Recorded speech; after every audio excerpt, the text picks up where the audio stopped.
if somebody calls us and they're seeking for help, first of all, it's just doing a lot of listening on our end, trying to find out what is it that you're battling with.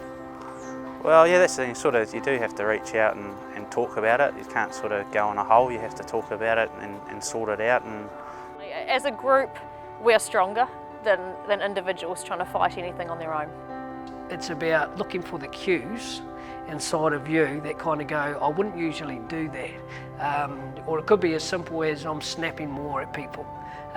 So it's learning to find what are the little cues that sort of say, oh, I wouldn't usually do that, or I wouldn't usually be worried about this thing as much as I am, and pay attention to them.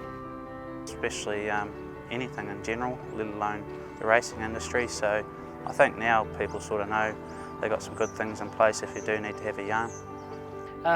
I think a good analogy in terms of self-care is to think of it like a car. I had a car that I blew up once, and just because I didn't do any maintenance or care on it.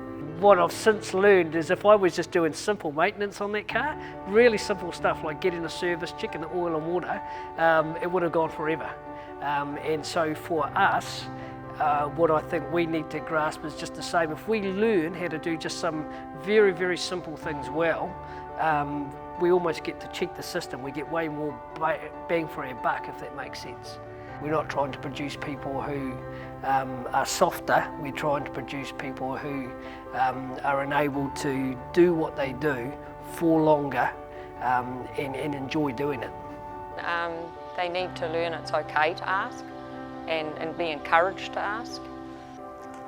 Just it goes to someone who you can trust, really. It doesn't have to be anyone special, just anyone that you think in your own mind that you can trust and think you can tell your story to. It doesn't matter if it's a mate at the pub, it doesn't matter if it's mum or dad, it doesn't matter if it's myself or Diana or a counsellor, but it's like, if you just keep it in, we don't process it very well and we tend to not have a good perspective on it.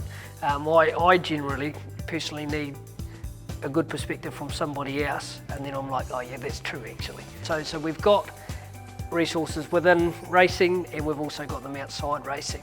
And what happens is when people reach out, we connect you with what you're most needing.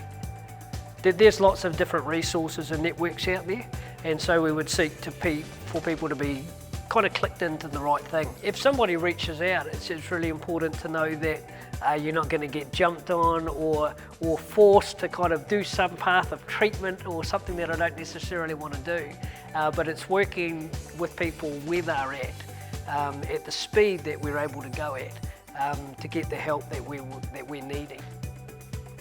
When racing wins, I think we're not scared of admitting that we need each other, that doesn't become threatening, that actually becomes something that we can embrace, that's not something that sort of sounds sissy. Because like I said before, the reality is that we do love this industry and we do want it to win, and it's okay to actually need each other within that. So when I think about racing winning, I think about people reaching out to each other when they're stuck.